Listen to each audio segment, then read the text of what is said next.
President Bola Tinubu expresses confidence in fostering stronger bilateral ties with France.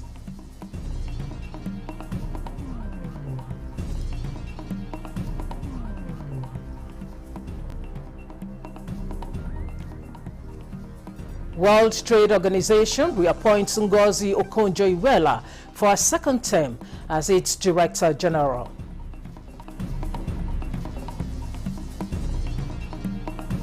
Organized labor leadership vows to take action against states that fails to meet deadline for implementation of new national minimum wage.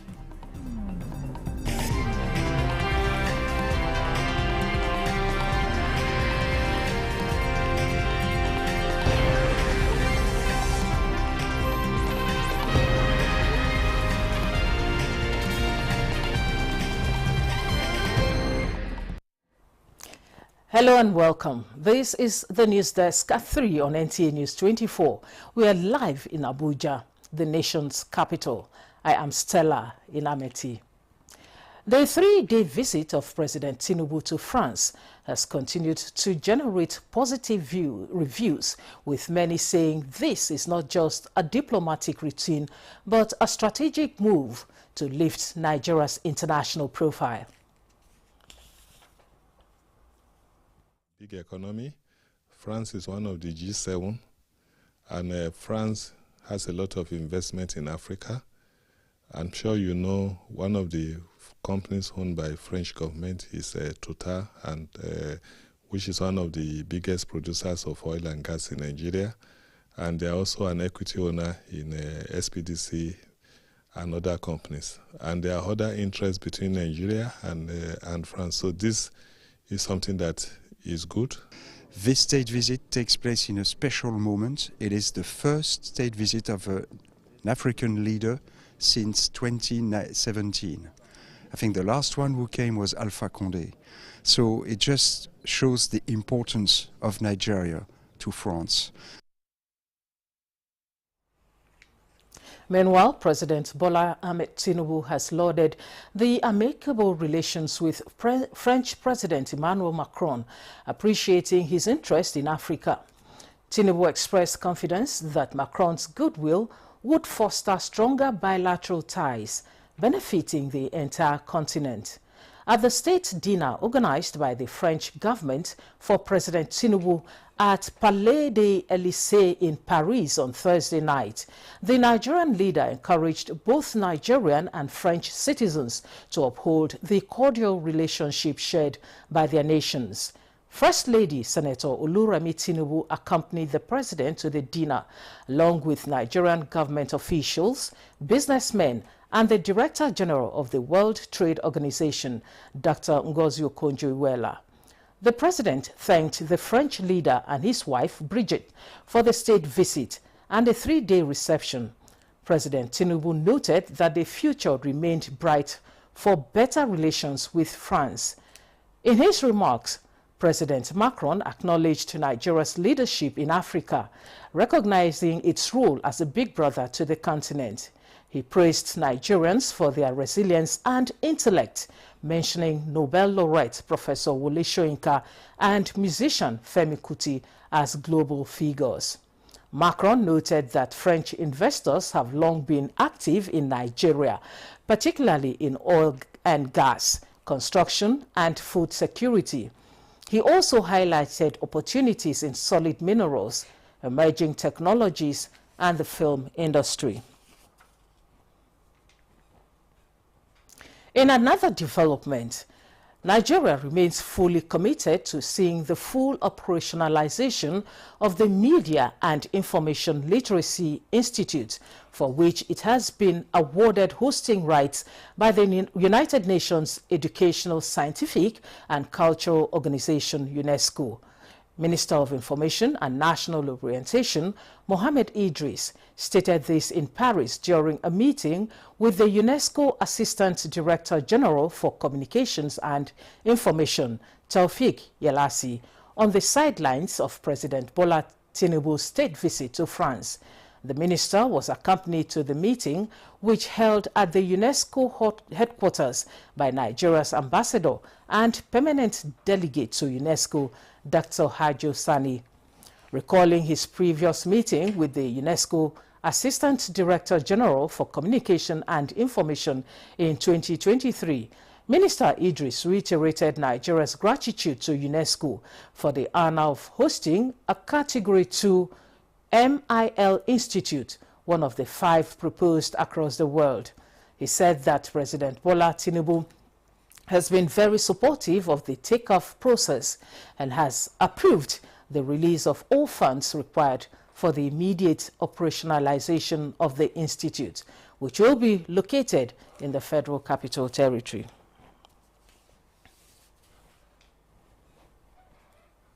The World Trade Organization, WTO General Council, has appointed Director General Ngozi Okonjo-Iweala for a second term, effective 1st September 2025. In a statement, the WTO DG said she is deeply honored by the trust and support of the WTO General Council and its 166 members. She affirms it is a privilege to continue serving as Director General for a second 4-year term. Have you ever looked up at the night sky and wondered how our lives are connected to the vastness of space? From GPS navigation to satellite-based weather forecasting, experts agree that space technology is a vital part of our everyday world. In this special report, Toibat Anifoshi takes a look at Nigeria's efforts in this field and how the country can do better. Today, a new space race has emerged, with many countries trying to outperform one another in terms of space exploration and research. The World Economic Forum projects this industry will reach about $1.8 trillion by 2035.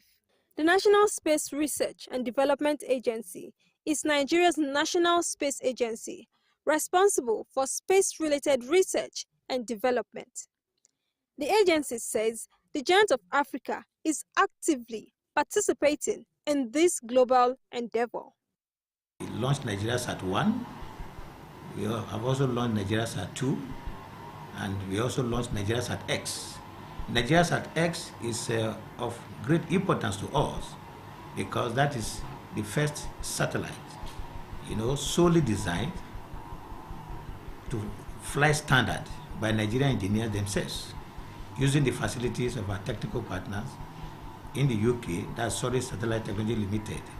And the satellite was launched alongside Nigeria Sat 2 in Russia. And aside from the communication satellite, we have also launched what we call the EduSat 1. It's a nano satellite, and it's also, functioning, in the orbit. And recently, Mr. President, approved the launch of additional satellites for us. So, and we are working on that. If we're able to have that, on board, at least that will go a long way, in assisting us to really, transform our plans into realities for the benefit of Nigerians. This ICT expert believes that Nigeria has the potential to do even more. To develop Nigeria's space exploration program will mean that Nigeria will forge partnerships with other countries of the world and forge partnership with other programs. For example, we have the SpaceX program championed by Elon Musk. Nigeria should look for an avenue where we can, forge synergies and then benefit from the advancement of space exploration in that regard. Nigeria should, as a matter of fact, welcome indigenous technology that will help us to develop our space exploration programs. And then in doing that, we should also encourage research, especially in the areas of in the STEM subjects where science and development in Nigeria will really be beefed up to meet up with the requirements for the advancement of space exploration in Nigeria as well. As space technology continues to evolve, with advancements like space tourism and advanced exploration of other planets. Tech enthusiasts agree that the possibilities are endless. In Abuja, Toyiba Anifoshi, NTA News. The Federal High Court, Abuja, on Friday adjourned sitting on the alleged 80 billion naira fraud charge against the immediate past governor of Kogi State, Yahaya Bello, to December 13, 2024 for possible arraignment. Justice Emeka Nwite adjourned the sitting in the interest of fair hearing, noting that the matter had been originally adjourned to January 21, 2025. When the matter was called on Friday, the former governor was asked why his lawyers were not in court. He said he was only informed of the sitting late Thursday night and so could not contact his lawyers to be at the court. The EFCC counsel, Kemi Pinheiro, SAN, insisted that the defendant's plea be taken as what the law requires is the presence of the defendant, not the presence of his lawyers. The court suggested December 13, 2024 for the motion for abridgment. Former Governor Bello is already in EFCC custody over a fresh 110 billion naira charge before Justice Marian Aneni of the Federal Capital Territory High Court. The ruling on his bail application was adjourned to December 10, while he and his co-defendants were to remain in the Commission's custody till that date. Strength in unity, power in coordination and joint operations bring together diverse forces to tackle complex challenges, combining expertise, resources, and strategy for greater impact and unstoppable results.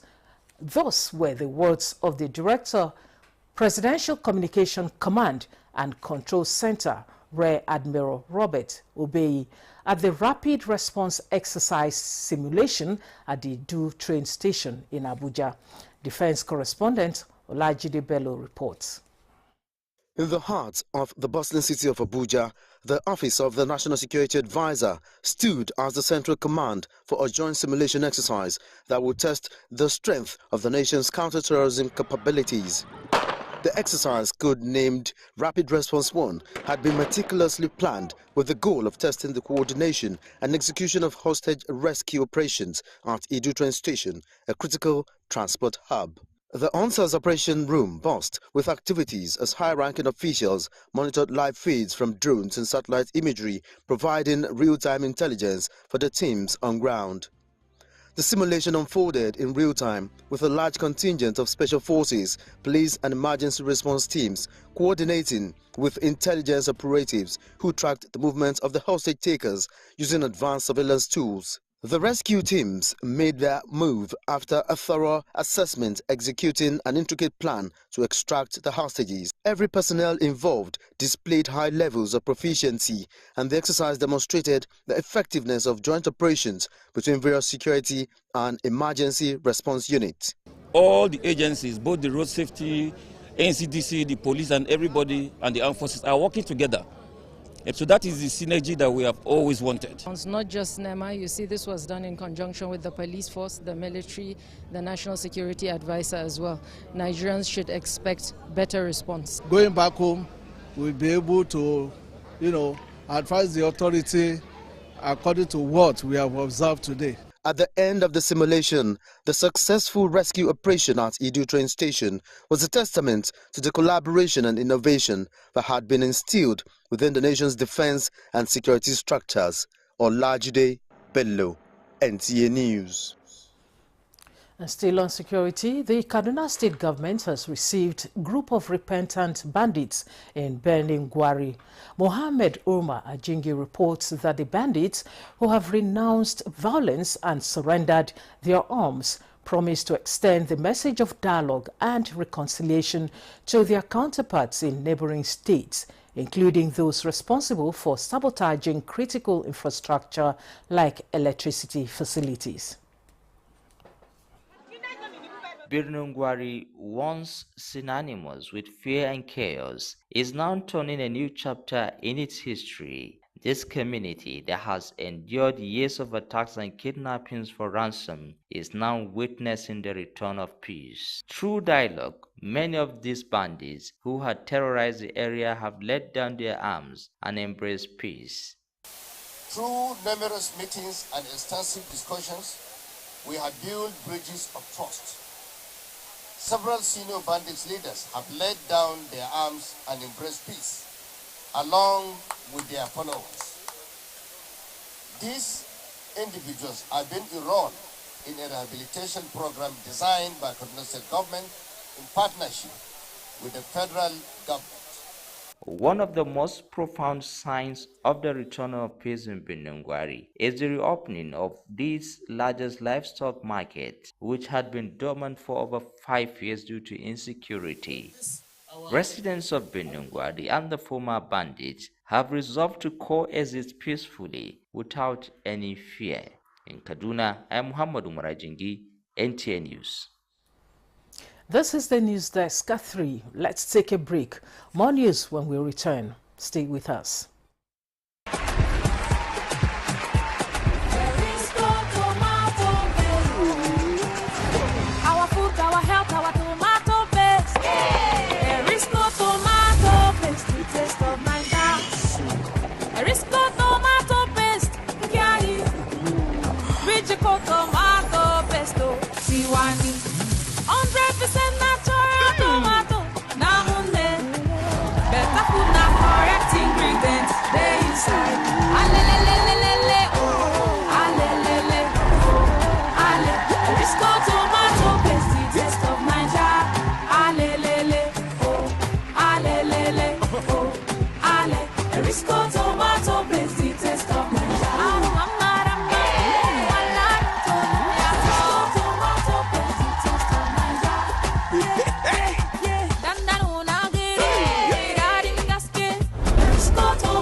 Welcome back and thanks for staying with us.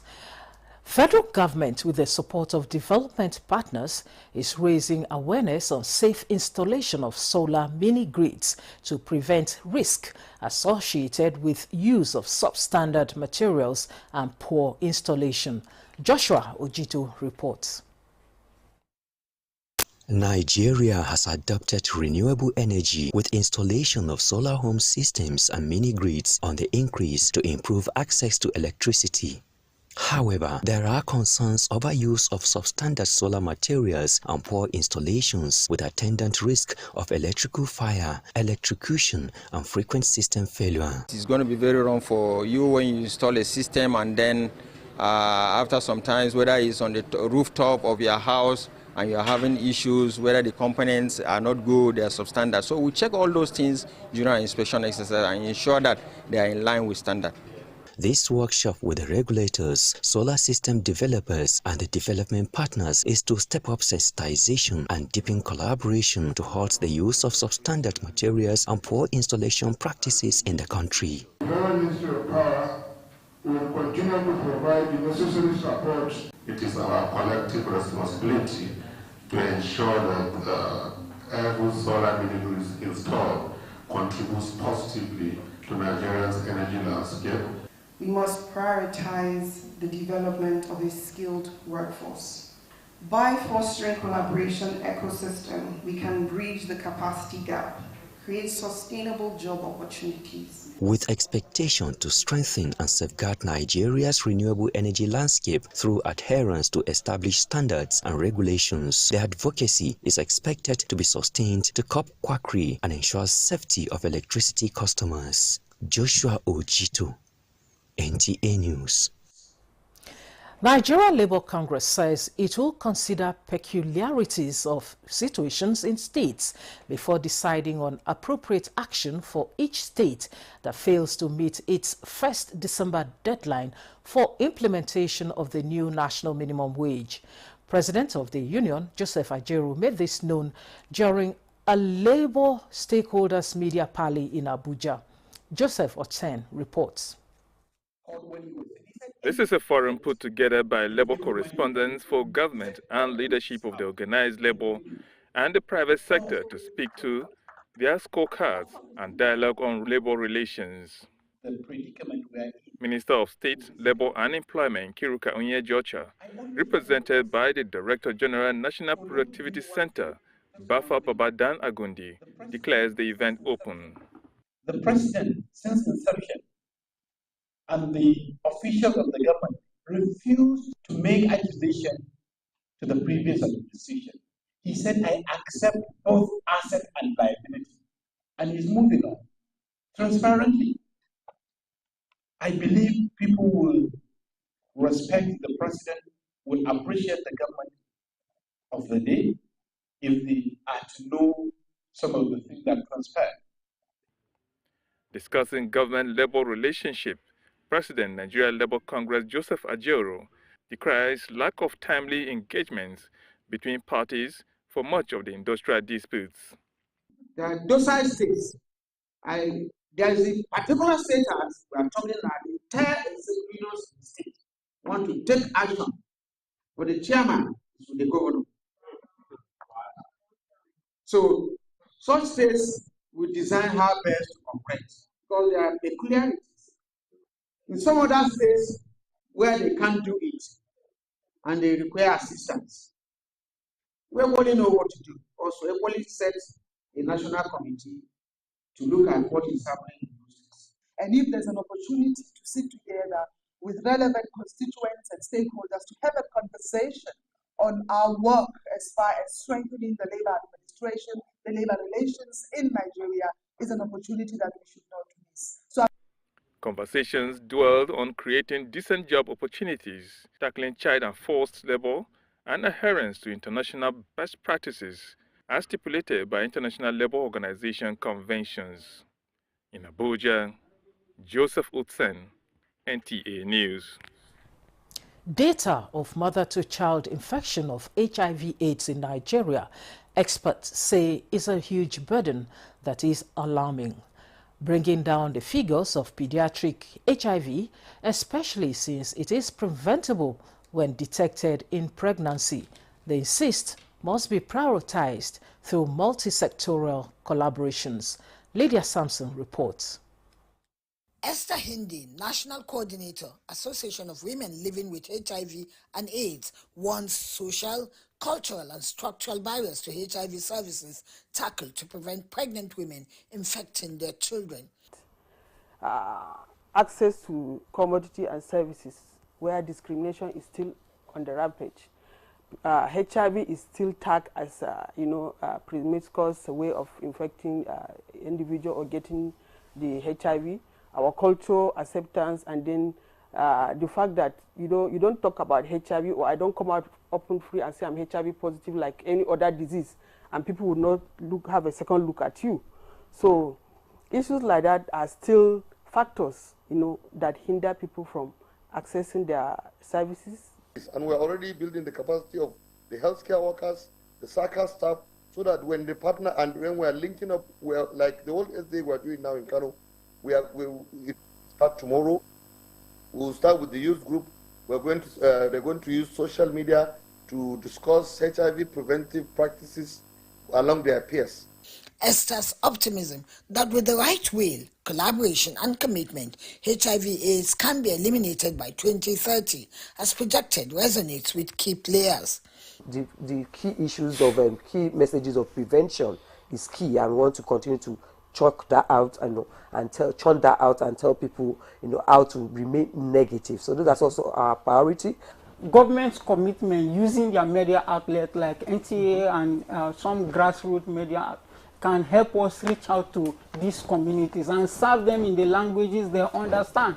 Because most of our programs, we tend to use English, we tend to reach out, use people outside the communities that are being served to get services to them. The guests are emphatic that issues of stigma must also be eliminated through robust awareness creation in local languages and strengthening of community engagement. The reintegration of HIV/AIDS clinics and centers rather than separating them will further encourage more people to come out for testing and accessing antiretroviral drugs and care.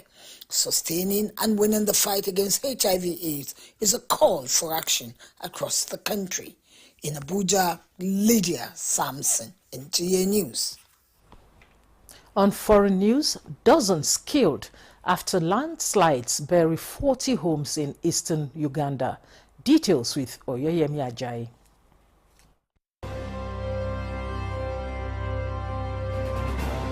At least 15 people have died and 113 others are missing after landslides buried homes in 6 villages in eastern Uganda. Police said another 15 injured people have been rescued and admitted into an health